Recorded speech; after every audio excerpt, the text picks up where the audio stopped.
बैठ जाएं। शिक्षा मंत्रालय, भारत सरकार, विश्वविद्यालय अनुदान आयोग, बनारस हिंदू विश्वविद्यालय के संयुक्त तत्वावधान में आयोजित 3 दिवसीय अखिल भारतीय शिक्षा समागम में हम माननीय प्रधानमंत्री जी का हृदय से स्वागत करते हैं। राष्ट्रीय शिक्षा नीति के सफल क्रियान्वयन में उनका मार्गदर्शन हमारा पाथेय बनेगा, इस विश्वास के साथ ही हम माननीय राज्यपाल श्रीमती आनंदीबेन पटेल जी, माननीय मुख्यमंत्री श्री योगी आदित्यनाथ जी, माननीय केंद्रीय शिक्षा, कौशल विकास एवं उद्यमशीलता मंत्री माननीय श्री धर्मेंद्र प्रधान जी और मंचासीन समस्त अतिथियों का हृदय से स्वागत करते हैं, अभिनंदन करते हैं। शिक्षा मात्र शिक्षित करने के लिए नहीं, या उसका उद्देश्य सिर्फ रोजगार के लिए योग्य बनाना ही नहीं, बल्कि तेजी से बदलते समय और ज़रूरतों के अनुसार ग्लोबल सिटीजन तैयार करके उन्हें राष्ट्र के निर्माण से जोड़ना भी है। और इसी दिशा में एक कदम है राष्ट्रीय शिक्षा नीति 2020। शिक्षा का ये महायज्ञ है, ये समागम। प्रारंभ हम करेंगे सरस्वती वंदना से। बनारस हिंदू विश्वविद्यालय के संगीत एवं मंच कला संकाय की छात्राएं प्रस्तुत कर रही हैं सरस्वती वंदना।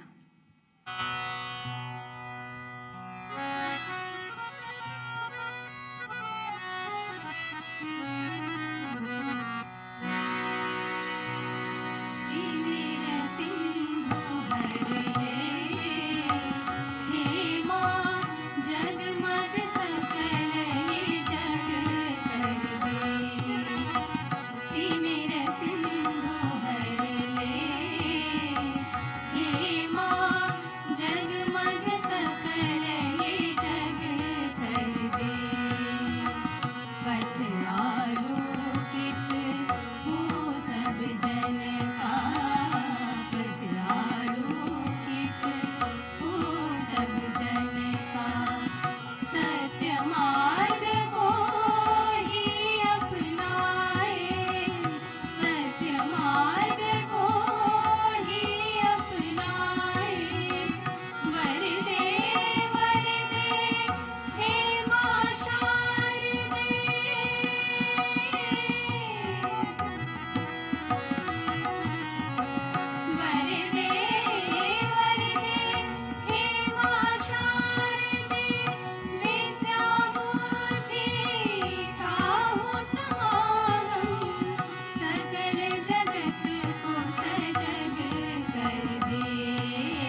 प्रोफेसर रवि भटनागर की स्वर रचना और प्रोफेसर संगीता पंडित के निर्देशन में काशी हिंदू विश्वविद्यालय की ये छात्राएं आपके सम्मुख सरस्वती वंदना प्रस्तुत कर रही थी। काशी में माननीय प्रधानमंत्री जी का आगमन हर बार काशी को एक नया फ्लेवर और नया कलेवर देता है। उनके सानिध्य और सामीप्य की कल्पना से ही काशी उल्लसित हो जाती है, हम सब आह्लादित हो जाते हैं। मैं हम सब की भावनाओं को व्यक्त करने के लिए माननीय श्री धर्मेंद्र प्रधान जी से अनुरोध करूंगी कि हम सब की ओर से माननीय प्रधानमंत्री जी को अंग वस्त्र भेंट कर उनका स्वागत करें और स्मृति चिन्ह प्रदान करके उनका अभिनंदन भी करें। और आप सब अपनी भावनाओं को तालियों के माध्यम से मंच तक पहुंचाएंगे।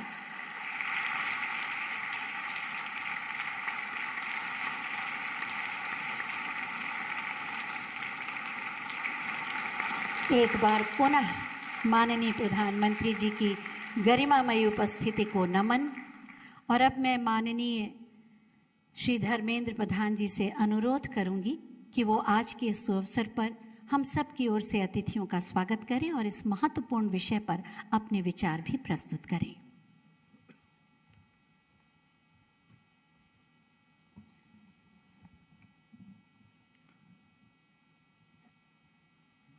भारत के सबसे लोकप्रिय जननेता यशस्वी प्रधानमंत्री जो लोकसभा में वाराणसी का प्रतिनिधित्व करते हैं, माननीय श्री नरेंद्र मोदी जी, उत्तर प्रदेश की महामहिम राज्यपाल श्रीमती आनंदीबेन पटेल जी, उत्तर प्रदेश की लोकप्रिय मुख्यमंत्री योगी आदित्यनाथ जी, केंद्रीय शिक्षा मंत्रालय में मेरे सहयोगी डॉक्टर सुभाष सरकार जी, अन्नपूर्णा देवी जी, डॉक्टर राजकुमार रंजन सिंह जी, उत्तर प्रदेश की उच्च शिक्षा मंत्री श्री योगेंद्र उपाध्याय जी, उत्तर प्रदेश की तकनीकी शिक्षा मंत्री श्री आशीष पटेल जी, प्रदेश की उच्च शिक्षा राज्य मंत्री आदरणीय रजनी तिवारी जी, देश की वरिष्ठ विद्वान शिक्षा नीति के ड्राफ्टिंग समिति की अध्यक्ष डॉक्टर के कस्तूरीरंगन जी,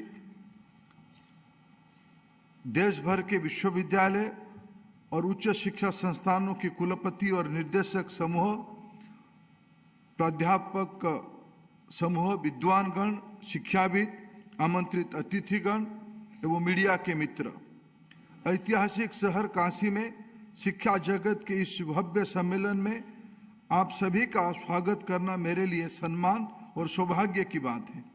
इसीलिए मैं इस शाश्वत शहर के आराध्य काशी विश्वनाथ की चरण में विनम्र प्रणाम करते हुए अपनी बात आरंभ करता हूँ।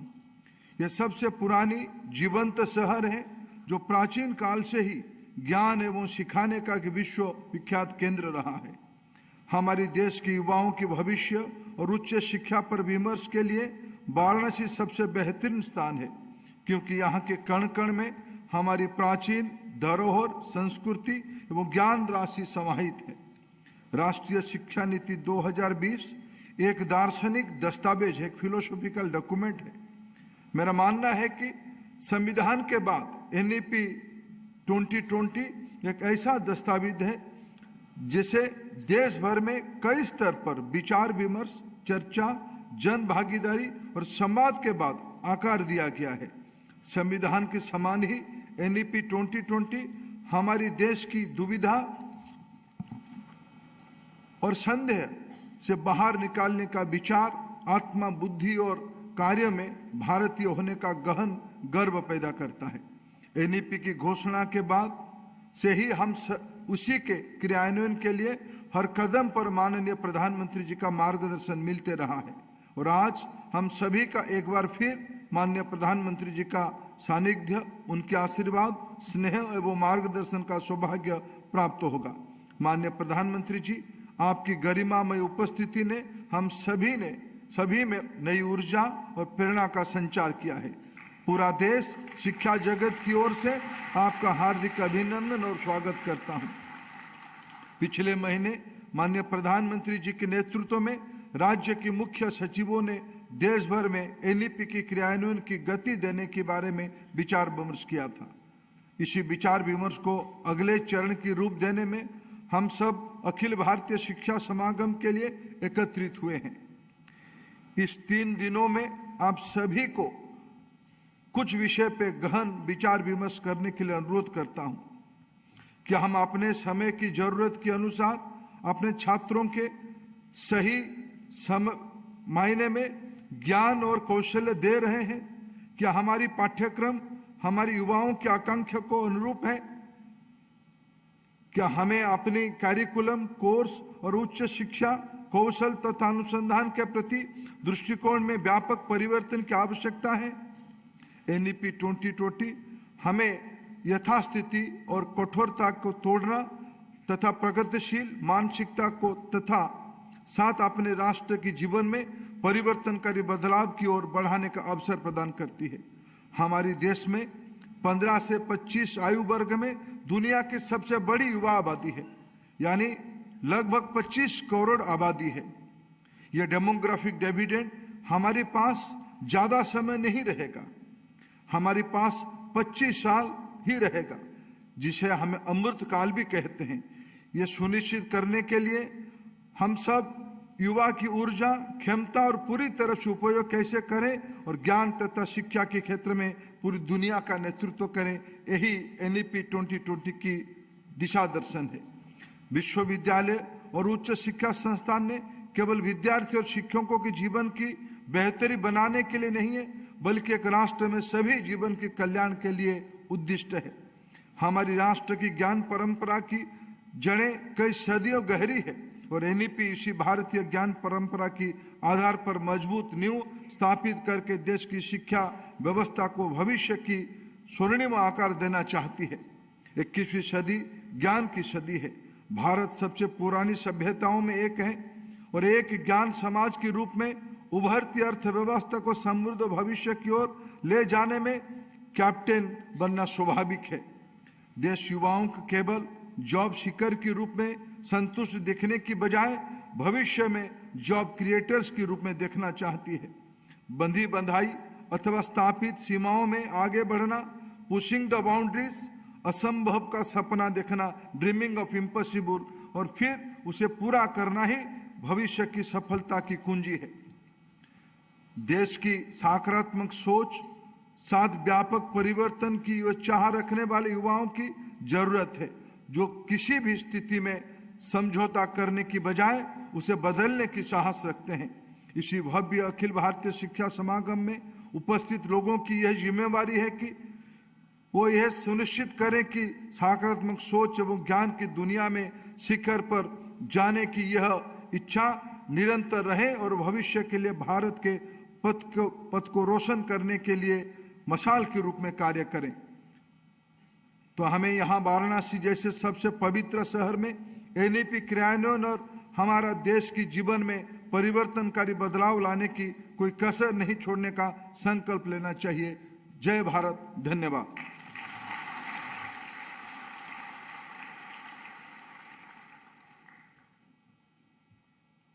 बहुत बहुत धन्यवाद माननीय।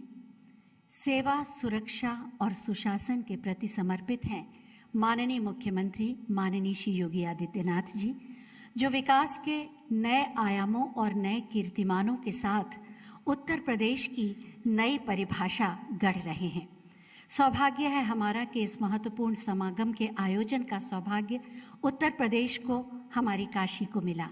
मैं बहुत ही आदर के साथ माननीय मुख्यमंत्री महोदय से अनुरोध करूंगी कि इस अवसर पर अपना उद्बोधन दें।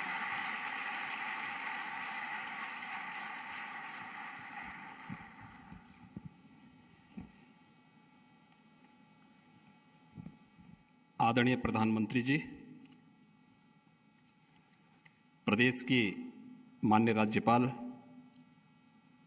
श्रीमती आनंदीबेन पटेल जी, केंद्रीय शिक्षा मंत्री माननीय श्री धर्मेंद्र प्रधान जी, సెరెనిటీ మోడల్ హై స్కూల్ విద్యార్థులకు అమ్మఒడి, సామాన్యులకు అందుబాటులో ఉన్న బడి సెరెనిటీ. మేడ్చల్ జిల్లాలో మేటిగా నిలిచి సాటిలేని ఫలితాలను సాధిస్తున్న నంబర్ 1 స్కూల్ సెరెనిటీ. మా ప్రత్యేకతలు ప్రతి విద్యార్థి పట్ల వ్యక్తిగత శ్రద్ధ, activity based learning and digital classrooms, computer lab, 100% ఫలితాలు, sports and cultural activities, yoga, abacus మరియు Vedic maths education. Please visit Serenity Model High School, Nagaram. Admissions are in progress. Call 04027146899 and 04027148699. केंद्र सरकार के सभी माननीय मंत्रीगण श्री सुभाष सरकार जी, माननीय श्रीमती अन्नपूर्णा देवी जी,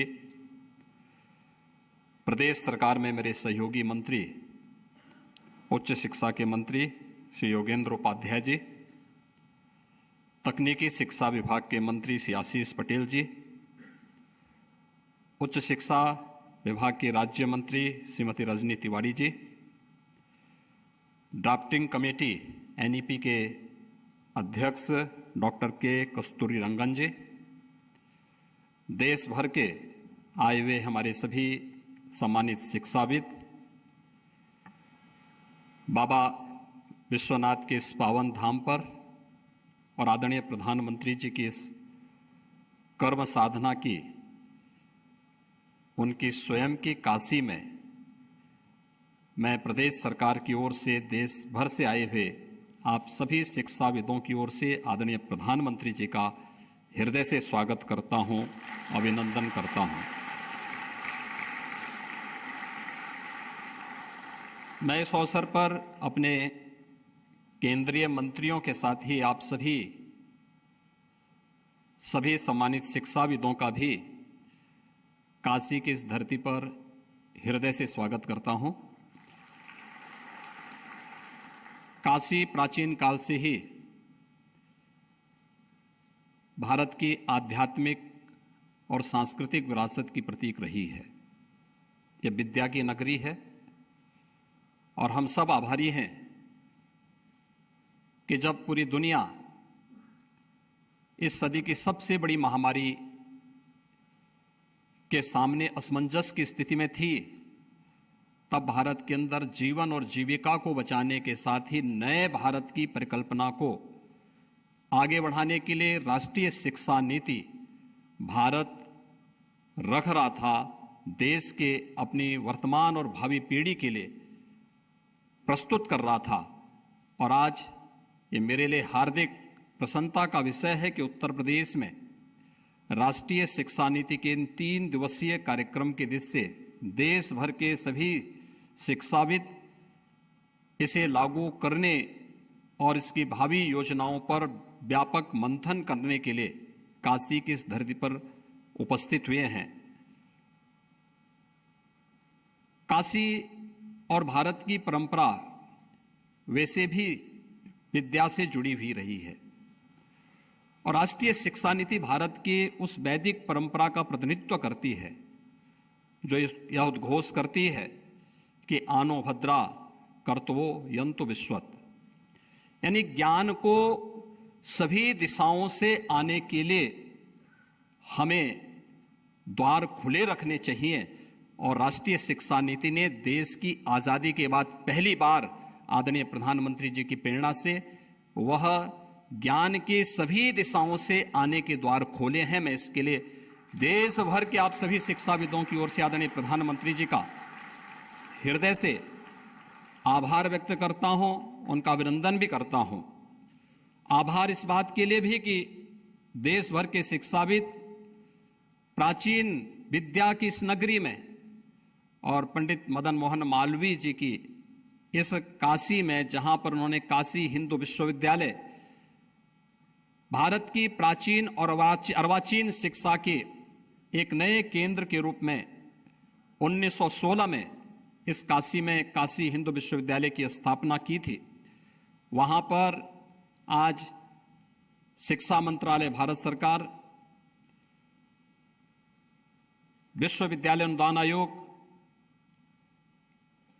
और काशी हिंदू विश्वविद्यालय मिलकर के इस शिक्षा महासमागम के आयोजन के साथ राष्ट्रीय शिक्षा नीति पर व्यापक मंथन के लिए यहां पर बैठे हुए हैं। निश्चित ही मंथन की इस परंपरा से कोई अमृत जरूर निकलेगा और वह द्वार पहले ही, वह रास्ता पहले आदरणीय प्रधानमंत्री जी की प्रेरणा से राष्ट्रीय शिक्षा नीति हम सबको प्रस्तुत कर चुकी है। मैं इस अवसर पर एक बार फिर से आदरणीय प्रधानमंत्री जी का उन्हीं की काशी में इस शिक्षा महासमागम कार्यक्रम के उद्घाटन कार्यक्रम के अवसर पर यहां पर उपस्थित होने के लिए हृदय से स्वागत करता हूं, अभिनंदन करता हूं। उत्तर प्रदेश राष्ट्रीय शिक्षा नीति को स्नातक स्तर पर लागू कर चुका है और उत्तर प्रदेश के अंदर हमारे सभी 30 जो शासकीय विश्वविद्यालय हैं और प्रदेश के सभी 35 निजी क्षेत्र के विश्वविद्यालयों में भी इसे लागू करने के साथ ही तकनीकी शिक्षा, कृषि शिक्षा, स्वास्थ्य शिक्षा और अन्य सभी क्षेत्रों में राष्ट्रीय शिक्षा नीति को प्रभावी ढंग से आगे बढ़ाने के उस कार्यक्रम को उत्तर प्रदेश ने आगे बढ़ाने का कार्य किया है। यह व्यापक संभावना वाला क्षेत्र है और जब देश भर के आप सभी शिक्षाविद यहां पर उपस्थित हुए हैं, मेरा अनुरोध होगा, कुछ चीजों को लेकर के अक्सर हम लोग देखते हैं। एक, हमारे महाविद्यालय विश्वविद्यालयों को, शिक्षा के केंद्रों को स्थानीय परिस्थिति के अनुरूप नवाचार और शोध के लिए अपने आप को तैयार करना होगा। दूसरा, शासन की योजनाओं से अपने आप को वैराग्य भाव रखने की बजाय उन शासन की योजनाओं के साथ जुड़ते हुए छात्र छात्राओं को उन योजनाओं के साथ, अगर हम विश्वविद्यालयों में, शिक्षण संस्थानों में पहले दिन से ही लगना प्रारंभ कर देंगे तो जब वह अपनी डिग्री लेकर के बाहर निकलेगा तो उसके सामने अपने जीवन की अनंत संभावनाओं के द्वार स्वतः खुले हुए दिखाई देंगे। और यह कार्य राष्ट्रीय शिक्षा नीति इस बात की प्रेरणा तो हमें दे ही रही है, लेकिन आप सभी शिक्षाविदों के माध्यम से इसे लागू करने में और मजबूती के साथ एक मदद प्राप्त हो सकती है। मैं एक बार फिर से इस 3 दिवसीय शिक्षा महासमागम कार्यक्रम के लिए अपनी शुभकामनाएं देता हूं। आप सबका हृदय से स्वागत करता हूं और आदरणीय प्रधानमंत्री जी का आभार और अभिनंदन व्यक्त करते हुए वाणी को विराम देता हूं। धन्यवाद। जय हिंद। उत्तर प्रदेश के राज्यपाल श्रीमती आनंदीबेन पटेल,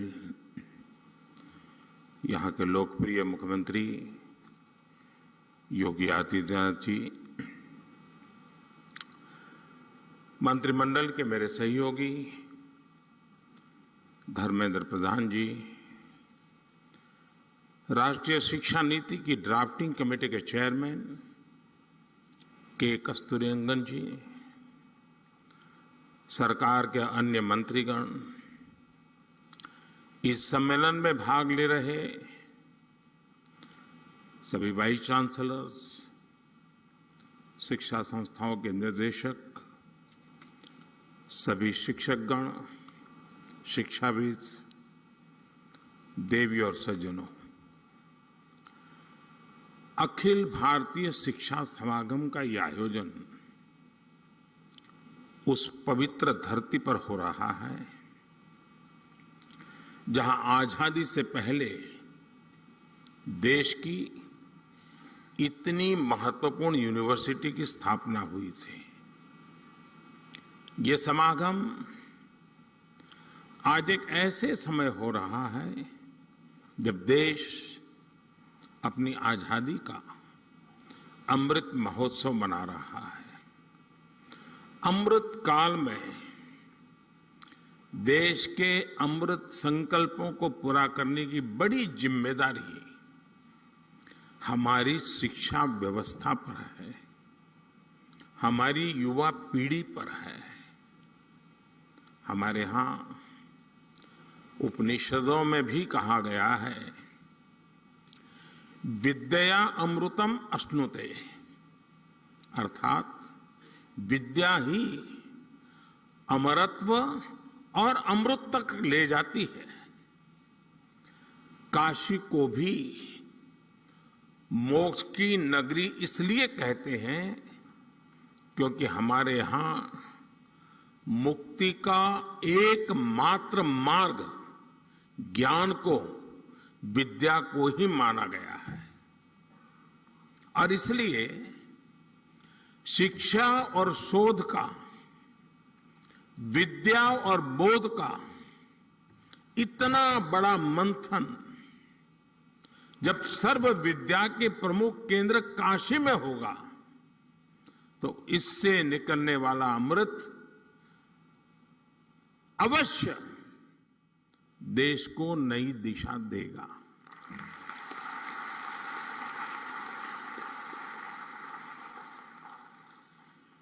मैं इस अवसर पर महामना मालवीय जी के चरणों में नमन करते हुए इस आयोजन के लिए आप सभी को शुभकामनाएं देता हूं। मैं काशी का सांसद हूं। मेरी काशी में आप पधारे हैं तो एक प्रकार से मैं होस्ट भी हूं।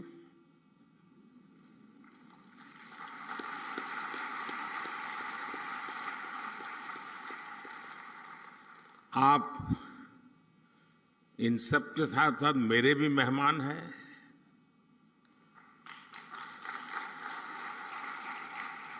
मुझे विश्वास है कि व्यवस्थाओं में ज्यादा आपको असुविधा नहीं होगी। प्रबंध करने का सबने भरपूर प्रयास भी किया होगा, लेकिन फिर भी अगर कोई कमी रह गई है तो वो दोष मेरा रहेगा।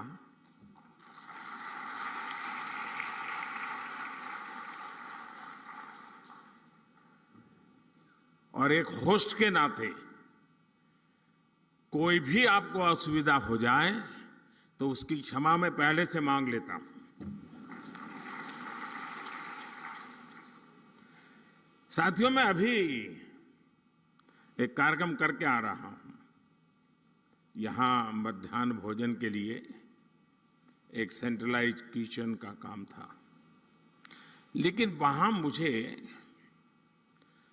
मेरी काशी की सरकारी स्कूल के 10-12 साल की उम्र के बच्चों के साथ गप्पे गोष्ठी करने का अवसर मिला।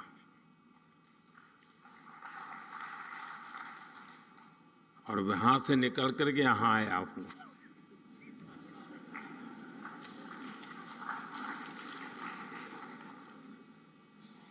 और मैं उनसे सुनकर के आया हूं और आपको सुनाने आया हूं।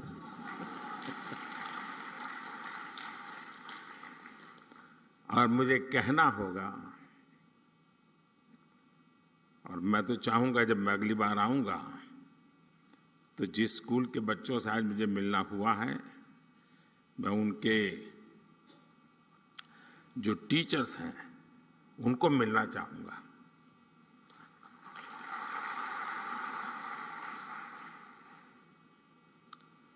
आप कल्पना कर सकते हैं कि ऐसा विचार मुझे क्यों आया होगा। मेरे मन पर इतना प्रभाव पैदा हुआ। 10-15 मिनट का ही वो अवसर था मेरे पास, लेकिन जो प्रतिभा उन बच्चों में थी, जो टैलेंट थी, जो कॉन्फिडेंस था और जो विविधता थी, और वो भी एक सरकारी स्कूल के हमारे सामान्य परिवार के बच्चों की।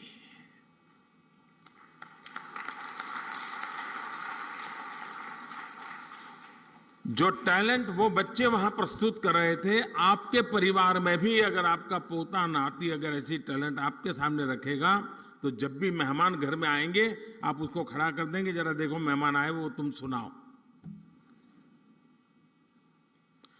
मेरा कहने का तात्पर्य है कि वर्तमान पीढ़ी का ये सामर्थ्य, उनकी क्षमता, जब वो आप जहां हैं वहां पहुंचेंगे, पद पे नहीं, उस इंस्टीट्यूट में, आप तो नहीं होंगे, आप ऐसे इंस्टीट्यूट बना के जाएंगे कि इस प्रतिभा के बच्चे आने वाले दिनों में आने वाले हैं, उनको वहां कमी नजर ना आए, ये काम सबसे बड़ा आपके जिम्मे है।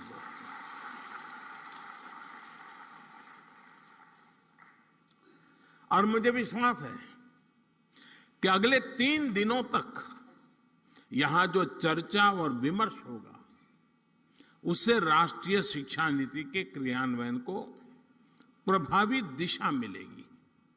साथियों, आप सभी जानते हैं कि राष्ट्रीय शिक्षा नीति का मूल आधार शिक्षा को संकुचित सोच के दायरे से बाहर निकालना और उसे 21वीं सदी के आधुनिक विचारों से जोड़ना है। हमारे देश में मेधा की कभी कोई कमी नहीं रही है, लेकिन दुर्भाग्य से हमारे ऐसी व्यवस्था बना कर दी गई थी जिसमें पढ़ाई का मतलब केवल और केवल नौकरी ही माना जाने लगा था। शिक्षा में ये विकार गुलामी के कालखंड में अंग्रेजों ने अपनी जरूरतों को पूरा करने के लिए अपने लिए एक सेवक वर्ग तैयार करने के लिए किया था। आजादी के बाद इसमें थोड़ा बहुत बदलाव हुआ भी, लेकिन बहुत सारा बदलाव रह गया। अब अंग्रेजों की बनाई व्यवस्था कभी भी भारत के मूल स्वभाव का हिस्सा नहीं थी और न हो सकती है। Shivagayatri enterprises distributors for submersible pumps మీ గృహ వ్యవసాయ పారిశ్రామిక నీటి అవసరాలకు స్పైరన్ మరియు కోర్సా సబ్మెర్సిబుల్ పంప్స్ మరియు distributors for water softeners, Himajal, RO plus alkaline water purifiers. Shivagayatri enterprises.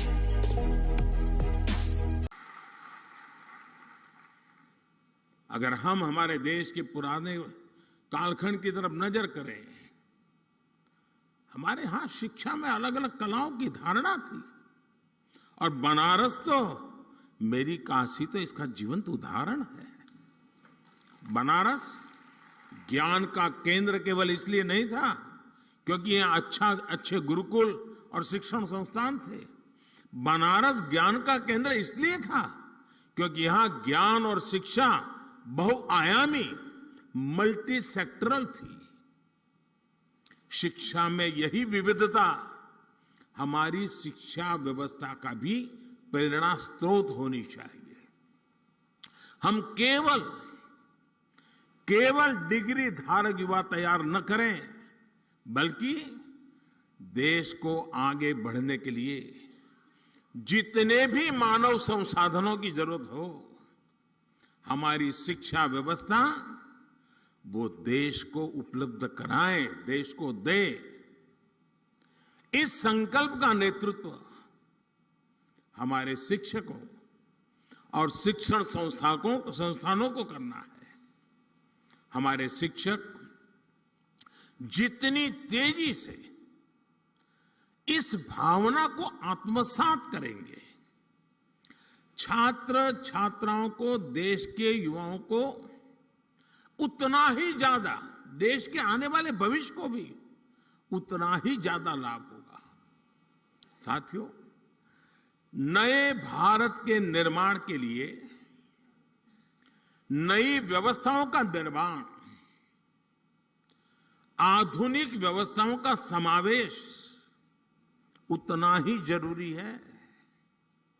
जो पहले कभी नहीं हुआ, जिन लक्ष्यों को पाने की देश ने कल्पना भी नहीं करता था, वो आज के भारत में हकीकत हमारे सामने निर्माण हो रही है।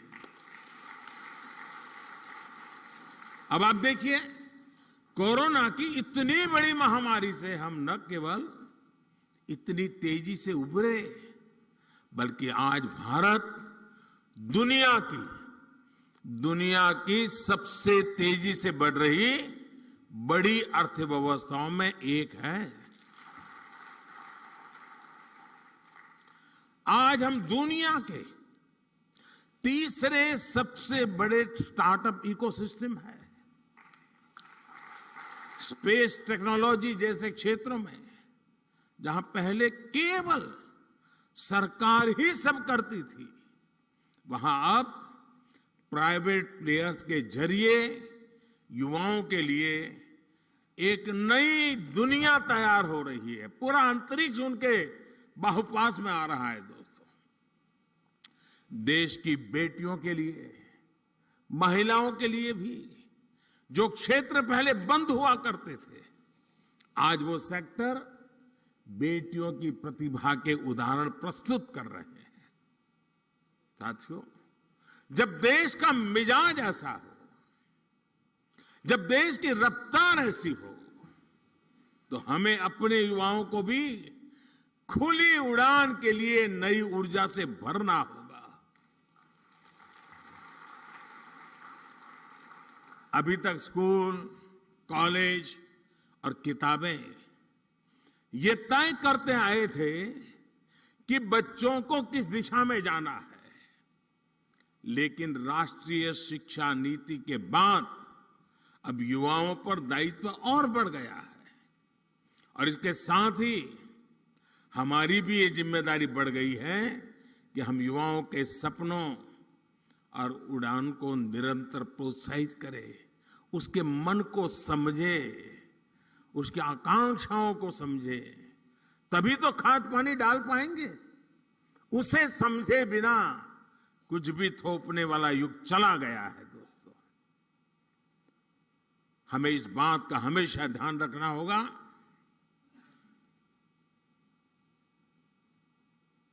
हमें वैसा ही शिक्षण, वैसी ही संस्थानों की व्यवस्थाएं, वैसा ही ह्यूमन रिसोर्स डेवलपमेंट का हमारा मिजाज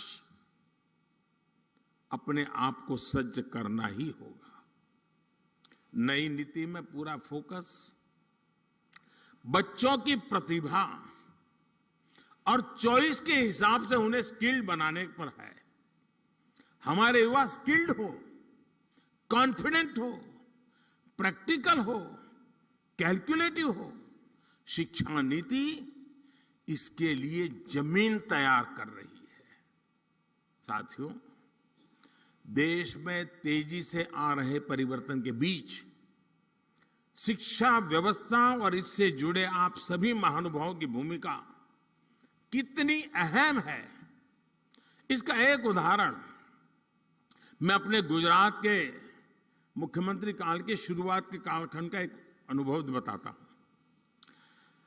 मैं नया नया मुख्यमंत्री बना था, सरकार वरकार की दुनिया से मेरा कोई नाता ही नहीं था, मैं बहुत दूर था, अचानक काम आया था। तो मैंने एक कार्यक्रम बनाया था। मेरे सभी सचिवों को मैंने कहा कि आप ही आपके डिपार्टमेंट के मुख्यमंत्री हैं, और मुझे बताइए 5 साल में आप अपने डिपार्टमेंट को कहां ले जाओगे, कैसे ले जाओगे, अचीव क्या करोगे, उससे गुजरात के सामान्य मानवी के जीवन को क्या लाभ होगा, उसका एक आपका विजन और पूरी डिटेल के साथ प्रेजेंटेशन कीजिए। ये मैंने सभी विभागों के सचिवों को कहा, और हर दिन शाम को 5 बजे सभी मेरी मंत्रिपरिषद के मंत्री और सभी सचिव हम बैठते थे, और एक सचिव आकर के अपने विभाग का पूरा प्रेजेंटेशन देते थे, फिर डिबेट होती थी। सभी सचिव, जो पहले भी कोई एग्रीकल्चर सचिव रहा होगा वो भी वहां बैठा हुआ है, सब लोग अपने अपने विचार रखते थे, डिबेट होती थी, हमारे मंत्री भी डिबेट करते थे। मैं सुनता रहता था, सीखने का प्रयास करता था। एक दिन, और ये कार्यक्रम मेरा करीब महीने भर चला था, और शाम को 5 बजे शुरू होता था, रात 10 बजे तो बड़ी मुश्किल से घर जाने की इजाजत मिलती थी, और बड़ा ही इंटेंस वो कार्यक्रम चला, और शायद हिंदुस्तान के इतिहास में पहली बार ऐसा हुआ होगा। तो मेरे यहां उद्योग के जगत के संबंधित प्रेजेंटेशन हुआ। आने वाले दिनों में वो औद्योगिक क्या क्या देखते हैं, आने वाले दिनों में औद्योगिक विकास कैसा होगा, सारा बता रहे थे। तो कार्यक्रम पूरा होते ही शिक्षा सचिव मेरे पास आए, क्योंकि दूसरे दिन शिक्षा सचिव का कार्यक्रम था। उसने कहा, साहब मैं कल नहीं कर पाऊंगा। मैंने कहा, क्या बात करते हो भाई, 1 महीने पहले आपको तैयारी करने के लिए कहा और आप लास्ट मोमेंट कह रहे हैं मैं नहीं कर पाऊंगा। उन्होंने कहा, तैयार तो है, मैं कर सकता हूं, लेकिन आज जो मैंने औद्योगिक विकास का जो प्रेजेंटेशन देखा, उसको देख करके मुझे लगता है कि हमारा उनका कोई मेल ही नहीं है। हम बाएं जा रहे हैं, वो दाएं जा रहे हैं। तो मैं इसकी लाइट में मेरे जो प्रेजेंटेशन है उसको मॉडिफाई करने के लिए मुझे समय चाहिए, तब जाकर के हम एक इंक्लूसिव ग्रोथ की दिशा में साथ मिलकर के शिक्षा हो इंडस्ट्री चल सकते हैं। हमें भी अब तो पूरी दुनिया का पता होना चाहिए, हर यूनिवर्सिटी में काम होना चाहिए कि दुनिया आगे किस तरफ जा रही है, कैसे जा रही है, उसमें हमारा देश कहां है, उसमें हमारे युवा कहां है। आने वाले 15-20 साल उन बच्चों के हाथ में भारत होने वाला है, उनको मैं कैसे तैयार कर रहा हूं, ये हमारा बहुत बड़ा दायित्व है दोस्तों। और इसी तर्ज पर हमारे सभी शिक्षण संस्थानों को भी खुद से पूछने की जरूरत है कि क्या हम फ्यूचर रेडी हैं। मैं आज दिन बिता रहा हूं, एग्जाम ले रहा हूं, कॉन्वोकेशन कर रहा हूं, क्या यही मेरा, मैं जिस पद पर हूं वही काम है? क्या मेरा काम यह है कि मैं ऐसी संस्थान खड़ी करके जाऊंगा कि आज जो बच्चा मेरे स्कूल कॉलेज में आएगा, आजादी के जब 100 साल होंगे, जब वो बहुत बड़ी महत्वपूर्ण भूमिका निभाता होगा, तब मेरा देश वहां पहुंचेगा। मैं वो व्यवस्था आज पैदा करके जाऊंगा। आप सबको वर्तमान को संभालना है, आपके पहले जो करके गए हैं उसको आगे बढ़ाना है, लेकिन आज जो काम कर रहे हैं उनको फ्यूचर के लिए ही सोचना होगा और व्यवस्थाएं फ्यूचर के लिए विकसित करनी होगी। और क्योंकि आज बच्चों की जिज्ञासा ऐसी होती है जिनके उत्तर, अभी मैंने कहा, मैं जिन बच्चों को मिलकर आया हूं, आपको भी घर में पता चलता होगा, छोटे छोटे आपके पोते पोती भी आपको सवाल पूछते होंगे, आपके नन्हे मन्ने बेटे अगर सवाल पूछते होंगे, आपको सोचना पड़ता होगा, अरे भाई ये कहां सर खा रहा है। वो सर नहीं खा रहा है, और का सर उसको जवाब नहीं दे पा रहा है दोस्तों, वो सबक है। आपके हर किसी के घर में ये अनुभव आया होगा जी। आज की पीढ़ी जिन बातों को लेकर के आती है, वो तो गूगल पर 10 चीजें सवाल पूछते, बोले आप क्या कह रहे हो, गूगल तो ये कह रहा है, आपको काउंटर करता है बच्चा। अब ये बच्चे आपकी यूनिवर्सिटी में 10 साल के बाद आएंगे, तब क्या हाल होगा आपका। हमें अभी से तैयार करना होगा अपने आप को। आप घर में भी उसके अपने बच्चों के साथ मिसमैच अनुभव कर रहे हैं।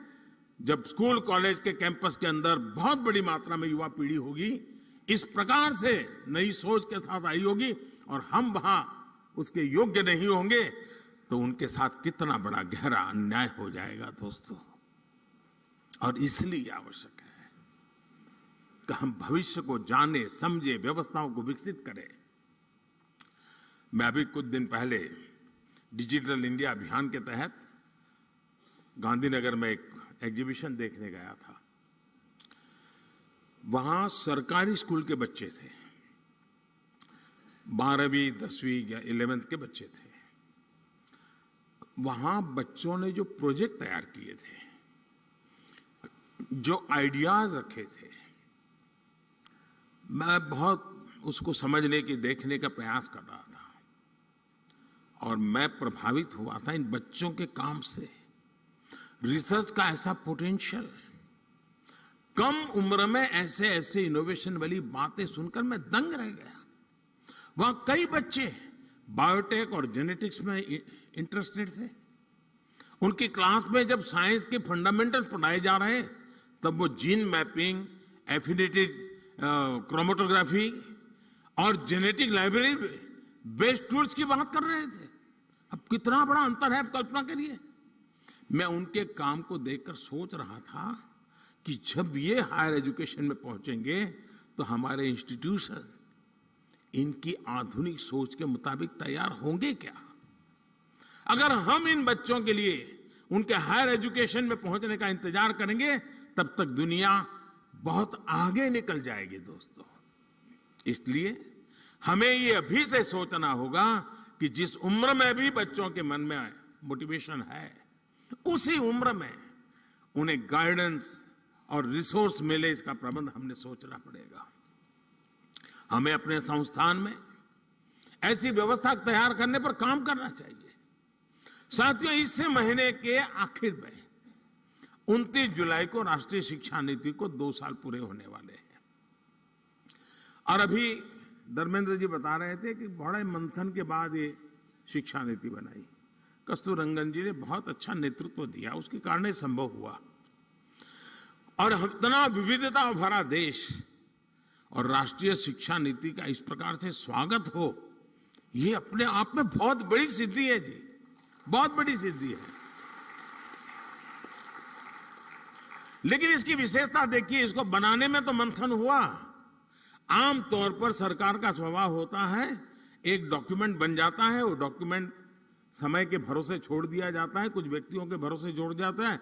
आपके भी टेबल पे तो कुछ दिन शोभा बढ़ाता है डॉक्यूमेंट, फिर वो भी टेबल पे से हट जाता है, कोई नया डॉक्यूमेंट आता है, वो जगह ले लेता है, बात वहीं समाप्त हो जाती है। अनुभव आपको भी है, यहां बैठे हुए लोगों को भी है। हमने ऐसा नहीं होने दिया। हमने हर पल इस राष्ट्रीय शिक्षा नीति को जिंदा रखा है। मैं स्वयं भी इतने कम समय में कम से कम 25 सेमिनार में गया हूं, शायद 25 से ज्यादा, और इसी विषय पे मैं बोलता रहा हूं। ये रिपोर्ट देने के बाद स्वयं कस्तूरीरंगन जी, स्वामी बोधानंद गोसेवा आश्रमम सैथापुर, జ్యోతిష్యం వాస్తు శాస్త్రం మన పూర్వీకులు మనకిచ్చిన వరం. దుర్గాదేవి కాలభైరవ ఉపాసనతో వాక్సిద్ధి పొందిన శ్రీ శ్రీ బోధానందగిరి స్వామివారు మీకు ఎలాంటి సమస్యలున్నా, వాటిలో ముఖ్యంగా ధన నష్టం, ఆరోగ్య నష్టం, భార్యాభర్తల మధ్య గొడవలు, ప్రేమించుకున్న వారు దూరం అవడం, ఎన్ని సంబంధాలు వచ్చినా పెళ్లి ముడి పడకపోవడం, రోడ్డు ప్రమాదాలు, అప్పుల బాధలు, వ్యవసాయంలో నష్టాలు, పెద్దల మాట పిల్లలు వినకపోవడం, ఆరోగ్య శాంతి, గృహశాంతి, మనశ్శాంతి లేకపోవడం, ఇలాంటి సమస్యలు ఉన్నట్లయితే ఒక్కసారి స్వామీజీని కలవండి. మీ సమస్యలకు తగిన పరిష్కారాన్ని పొందండి. అంతేకాక అన్ని రకాల వ్యాధులకు గోపంచకవ్య మరియు మూలికా వైద్యం చేయబడును. నమ్మకంతో రండి, ఆయురారోగ్యాలతో వర్ధిల్లండి. మా అడ్రస్ స్వామి బోధానంద గోసేవ ఆశ్రమం, సైదాపూర్, వీరభద్ర స్వామి గుడి దగ్గర, యాదగిరి గుట్ట. సంప్రదించవలసిన నెంబర్ 9849213754 మరియు 9618034138. लगातार संवाद कर रहे हैं, हर क्षेत्र के लोगों से संवाद कर रहे हैं, उनके क्लैरिफिकेशन चाहिए, समझा रहे हैं उसके पीछे का विजन क्या है, बैकग्राउंड इंफॉर्मेशन वो समझा रहे हैं। पूरी सरकार के सभी डिपार्टमेंट लगातार कोशिश कर रहे हैं कि ये, क्योंकि 30 साल के बाद आया हुआ डॉक्यूमेंट सिर्फ कागज का ढर्रा हमारे पास पहुंच जाने से होगा नहीं जी। आप भी यहां जब 3 दिन मंथन करोगे, उसकी कई बारीकियां हैं जो शायद आपने पूरा पन्ना पढ़ लिया होगा, लेकिन अब नई तरीके से आपके सामने उजागर होगी। इसलिए अपनी यूनिवर्सिटी के अंदर भी ऐसे ही निरंतर मंथन की योजना बना करके यहां से जाना। सिर्फ यहां से आप सुन करके मत चला जाना, आपके साथ जुड़े हुए जो बाकी साथी हैं वे भी ऐसा ही मंथन करें, उसमें से और अमृत निकालें जी, तब जाकर के इसका लाभ होगा। और इसके इम्प्लीमेंटेशन की उसके लिए जो चुनौतियां हैं, उसकी हर बारीकी पर हमें गौर करते रहना चाहिए। साथियों, आज जब कोई काम अपने हाथों में लेता है तो समस्याएं का समाधान भी तेजी से निकलता है। समस्या समझ करके यार मैं कहां पढ़ूं इसमें, तो समाधान कभी नहीं निकलता है। साथियों, इन 2 सालों में देश राष्ट्रीय शिक्षा नीति को लागू करने की दिशा में कई ठोस कदम उठा चुका है। इस दौरान एक्सेस, क्वालिटी और फ्यूचर रेडीनेस जैसे जरूरी विषयों पर हुई वर्कशॉप ने भी बहुत बड़ी मदद की है। देश विदेश के एकेडमिशियंस, इनसे जो चर्चाएं हुई, मेरा भी देश के शिक्षा मंत्रियों के साथ, शिक्षाविदों के साथ जो संवाद हुआ, उसने भी इसी गति को आगे बढ़ाया है। और अभी कुछ दिन पहले हमारे धर्मेंद्र जी ने देश भर के शिक्षा मंत्रियों को भी बुलाया था, जैसे आपके साथ चर्चा कर रहे हैं, उनके साथ भी की थी। लगातार कोशिश हो रही है कि इन चीजों को हम 100% साकार कैसे कर पाए। राज्य सरकारों ने भी अपने अपने स्तर पर इस दिशा में कई महत्वपूर्ण कदम उठाए हैं और आज सभी के प्रयासों का परिणाम है कि देश और खासकर देश का युवा इस बड़े बदलाव में भागीदार बन रहा है। साथियों, नई राष्ट्रीय शिक्षा नीति के लिए देश के एजुकेशन सेक्टर में एक बड़े इंफ्रास्ट्रक्चर ओवरहॉल पर भी काम हुआ है। आज देश में बड़ी संख्या में नए कॉलेज खुल रहे हैं, नए विश्वविद्यालय खुल रहे हैं, नए आईआईटी और नए आईआईएम की स्थापना हो रही है। 2014 के बाद से देश में मेडिकल कॉलेजों की संख्या में 55% की वृद्धि हुई है। युवाओं को बेहतर अवसर देने के लिए यूनिवर्सिटीज में समान स्टैंडर्ड के लिए इस वर्ष कॉमन यूनिवर्सिटी एंट्रेंस टेस्ट भी लागू किया गया है। ऐसे ही कई और भी रिफॉर्म्स किए गए हैं। देश के इन प्रयासों का परिणाम है कि वर्ल्ड यूनिवर्सिटी रैंकिंग में भारतीय संस्थानों की संख्या में धीरे धीरे प्रवेश हो रहा है, संख्या में वृद्धि हो रही है। ये बदलाव केवल शुरुआत है, अभी हमें इस दिशा में लंबी दूरी तय करना है। साथियों, मुझे ये भी संतोष है कि राष्ट्रीय शिक्षा नीति अब मातृभाषा में पढ़ाई के रास्ते खोल रही है। इसी क्रम में संस्कृत जैसी प्राचीन भारतीय भाषाओं को भी आगे बढ़ाया जा रहा है। मैं यहां देख रहा हूं कि इस आयोजन में भी संस्कृत से जुड़े लोगों के लिए विशेष व्यवस्था है। काशी की धरती से हुई ये शुरुआत निश्चित ही भारतीय भाषाओं और भारतीय संकल्पों को नई ऊर्जा देने का काम करेगी। साथियों, मुझे पूरा विश्वास है आने वाले समय में भारत दुनिया में वैश्विक शिक्षा का एक बड़ा केंद्र बनकर उभर सकता है। भारत न केवल दुनिया के युवाओं के लिए एजुकेशन डेस्टिनेशन बन सकता है, बल्कि दुनिया के देशों में भी हमारे युवाओं के लिए नए अवसर बन सकते हैं। इसके लिए हमें अपने एजुकेशन सिस्टम को इंटरनेशनल स्टैंडर्ड्स पर तैयार करना होगा। इस दिशा में देश लगातार प्रयास भी कर रहा है। हायर एजुकेशन को इंटरनेशनल स्टैंडर्ड के हिसाब से तैयार करने के लिए नई दिशा निर्देश जारी किए गए हैं। करीब 180 उच्च शिक्षा संस्थानों में अंतर्राष्ट्रीय मामलों के लिए विशेष कार्यालय की स्थापना भी की गई है। मैं चाहूंगा कि आप सभी इसी दिशा में न केवल जरूरी विमर्श करें, बल्कि भारत के बाहर की व्यवस्थाओं से भी परिचित होने का प्रयास करें। ये नई व्यवस्था भारत की शिक्षा व्यवस्था को अंतर्राष्ट्रीय अनुभवों से भी जोड़ने में मदद करेगी। साथियों, इन 3 दिनों में आप लोग अलग अलग सेशन में कई महत्वपूर्ण विषयों पर चर्चा करने वाले हैं। मैं चाहूंगा कि आपकी इस चर्चा से देश के लिए अलग अलग क्षेत्रों में नए रास्ते खुले, युवा पीढ़ी का मार्गदर्शन हो।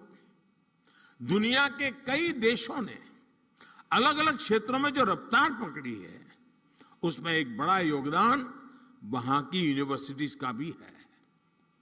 यूनिवर्सिटी लगातार सामाजिक, आर्थिक और वैज्ञानिक विषयों पर रिसर्च करती है, सरकार को सुझाव देती है। यही कल्चर, यही कार्य पद्धति हमें अपने यहां भी विकसित करने की जरूरत है। इससे यंग जनरेशन को देश और देश की नीतियों की समझ आती है और वो उसकी संभावनाओं से भी परिचित होते हैं। मेरा हमेशा से मानना रहा है कि देश के युवाओं की इनोवेटिव सोच और नए आइडिया से नई व्यवस्थाओं को भी ज्यादा से ज्यादा जुड़ना चाहिए। इससे फ्रेश टैलेंट आता है, फ्रेश आइडियाज आते हैं। मैं चाहूंगा कि इसे लेकर भी आप सब चर्चा करें, कोई रोड मैप तैयार करें। यूनिवर्सिटी कैसे सरकार के साथ अलग अलग क्षेत्रों में पार्टनरशिप कर सकती है, इस बारे में भी सोचा जाना चाहिए। अपनी एक्सपर्टीज आपको ही तय करनी है। आप जिस क्षेत्र में उसे लेकर सर्वे और स्टडी करें, सरकार को सुझाव दे। आपकी यूनिवर्सिटी का जो 50-100 किलोमीटर का जो दायरा होगा, वहां की जन सामान्य की समस्याएं क्या है, उसके उपाय क्या है, रिसोर्सेज क्या है, उस रिसोर्सेज के लिए क्या किया जा सकता है, वहां के सामान्य व्यक्तियों की वृत्ति प्रवृत्ति क्या है। आपके स्टूडेंट को एक प्रोजेक्ट मिल जाएगा, स्थानीय रूप से बढ़िया रिपोर्ट बनेगा। सरकार की कोई योजना चलती है तो उसकी अच्छाइयां क्या है, कमियां क्या है, सुधार की संभावनाएं क्या है, बढ़िया रिपोर्ट बन सकता है। ये सारी बातें सरकार के अंदर गंभीरता से कर लिया जाए, बहुत बड़ा परिणाम आता है। मुझे याद है, मैं गुजरात में था तो एक बार सरदार पटेल यूनिवर्सिटी में मेरा कार्यक्रम था। सरदार पटेल यूनिवर्सिटी के लोगों ने रूरल डेवलपमेंट में काफी रिसर्च करके कुछ किताबें तैयार की थी। उस दिन उन्होंने मुझे गिफ्ट की। मैंने जरा बड़ी बारीकी से उसको देखा, मुझे बड़ा इंटरेस्ट लगा। मैंने डिपार्टमेंट को काम दिया। मैंने कहा, भाई ये जो स्टूडेंट्स ने काम किया है, आप जरा देखिए सरकार जहां जा रही है और ये बच्चे जो कह रहे हैं उसमें कितना अंतर है, और आप हैरान हो जाएंगे। उसमें से बहुत सी चीजें मुझे रूरल डेवलपमेंट के मेरे काम में इतनी मदद आई। विद्यार्थियों ने, टीचर्स ने किया हुआ काम था, जो सरकार में एयर कंडीशन कमरे में बैठ करके निर्णय करना मुश्किल होता है जी।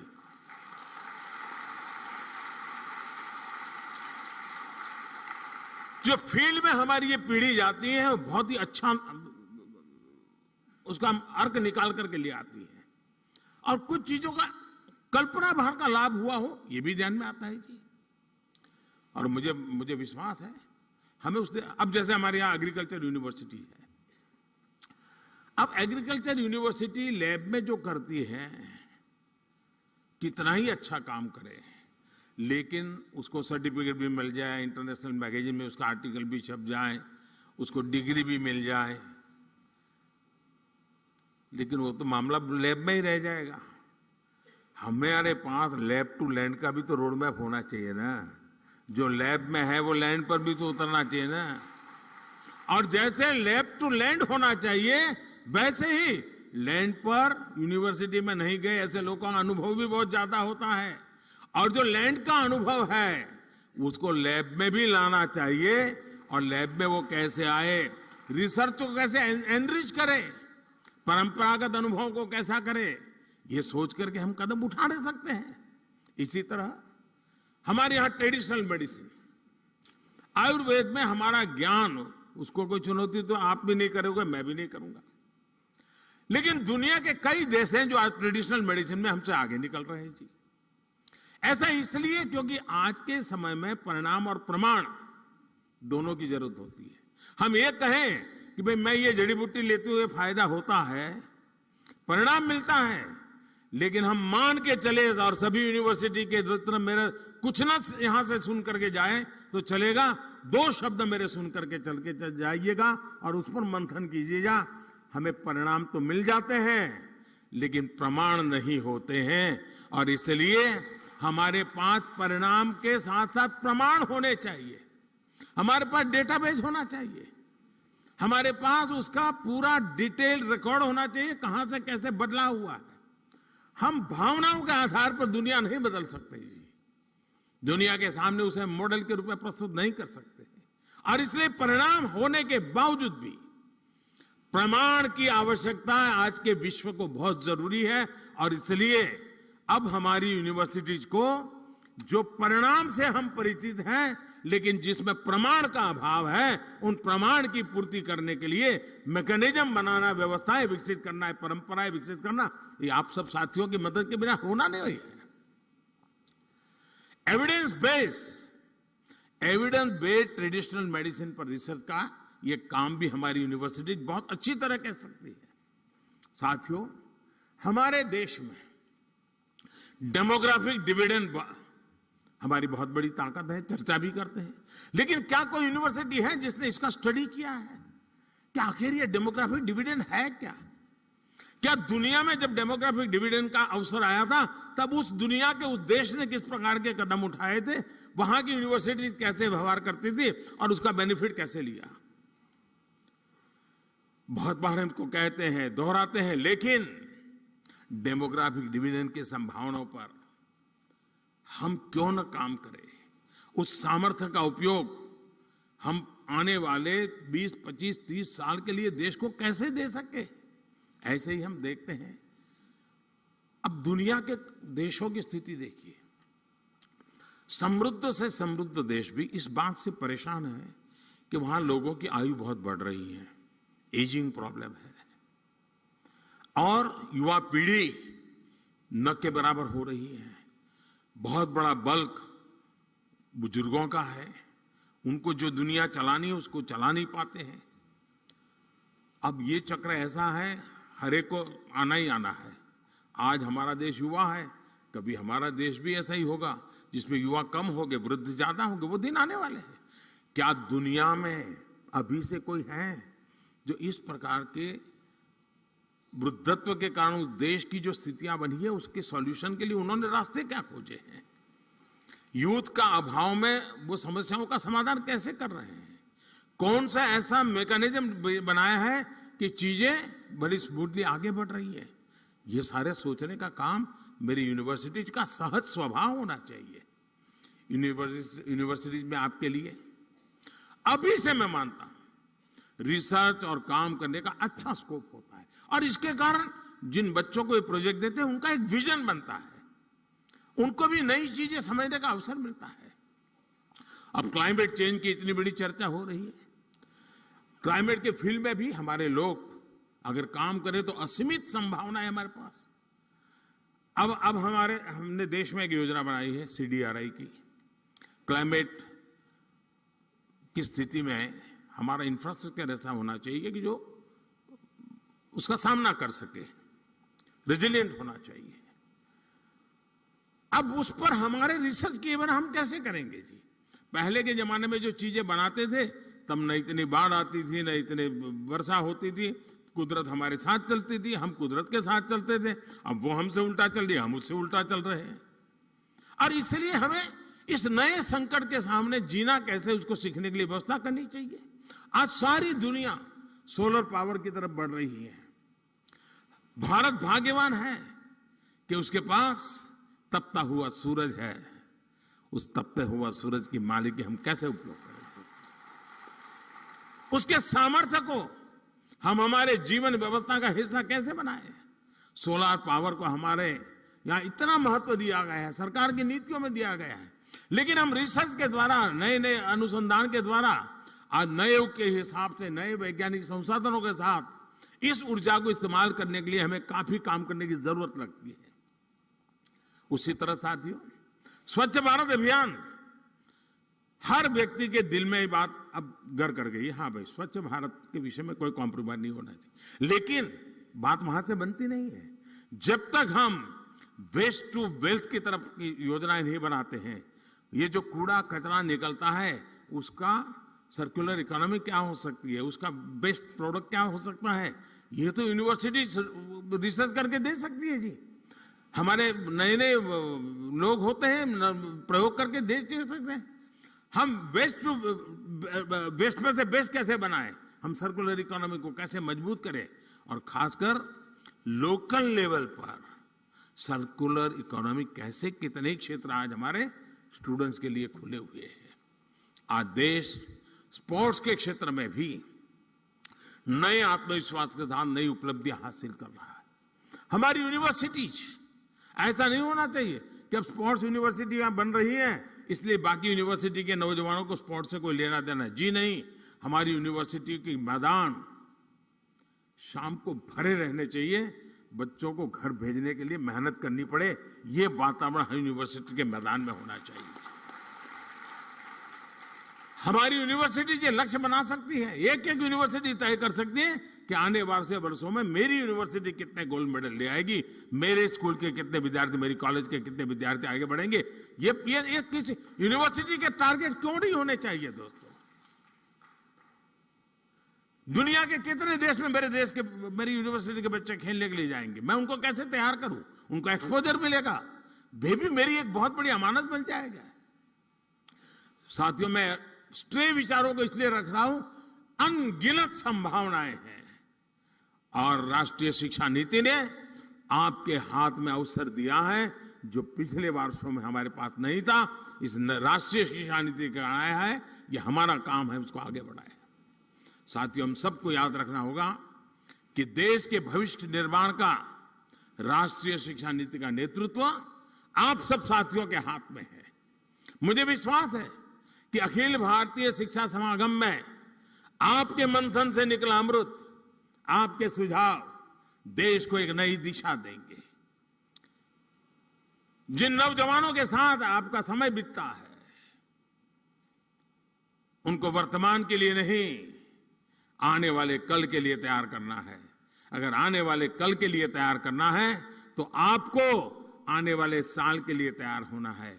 अगर आप आने वाले साल के लिए तैयार होते हैं तो आपकी इंस्टीट्यूट को आने वाले 100 साल के लिए तैयार करना है, तब जाकर के इस काम को प्राप्त कर सकते हैं। और उसी भाव को साथ आप लोग काशी की इस पवित्र धरती पे हैं, मां गंगा के तट पर विराजमान है। सांस्कृतिक पूरी परंपरा हमें नई चेतना और प्रेरणा देने वाली परंपरा है। उस परंपरा में से कुछ न कुछ अमृत बिंदु आपके भी नसीब आएंगे, जो अमृत बिंदु लेके जाएंगे। वहां जब आप उसको रखोगे, वो यूनिवर्सिटी भी आने वाले अमृत काल में भारत के उज्जवल भविष्य को गढ़ने के लिए काम आएगी। मैं फिर एक बार विभाग का इस कार्यक्रम की रचना के लिए धन्यवाद करता हूं। आप सब उत्साह और उमंग के साथ इसे शरीक हुए हैं। मुझे विश्वास है 3 दिन में आप थक नहीं जाएंगे। मैं बैठे बैठे कार्यक्रम देख रहा था, मुझे लग रहा है पता नहीं आपका क्या होगा 3 दिन के बाद, लेकिन आप एकेडमिक वर्ल्ड के हैं तो जरूर उसको आगे बढ़ाएंगे। मेरी आपको बहुत बहुत शुभकामनाएं, बहुत बहुत धन्यवाद। అనురాగానికి అమ్మ ఆదర్శం, ఆరోగ్యానికి Shri Sai homeo stores and clinic. అనుభవం, అర్హత, అంకిత భావం కల డాక్టర్లచే చికిత్స. అన్ని రకాల ఆరోగ్య సమస్యలకు నమ్మకమైన ఎంపిక Shri Sai homeo stores and clinic. Diabetes, కీళ్ల నొప్పులు, సయాటికా, వెన్నుముక సమస్యలు, థైరాయిడ్, నిద్రలేమి, మానసిక సమస్యలు, ఋతు సమస్యలు, అన్ని రకాల దీర్ఘకాలిక వ్యాధులకు ప్రత్యేక హోమియో వైద్యం. అందరికీ అందుబాటులో అంతర్జాతీయ హోమియో వైద్యం Shri Sai homeo stores and clinic. మీ ఆరోగ్య సమస్య ఏదైనా ఇప్పుడు పరిష్కారం సాధ్యం. సైడ్ ఎఫెక్ట్ లేని వైద్యంతో సంపూర్ణ ఆరోగ్యం కొరకు సంప్రదించండి Shri Sai homeo clinic and stores, Bhavani Nagar, Ambedkar Nagar road, old Alwal, Secunderabad.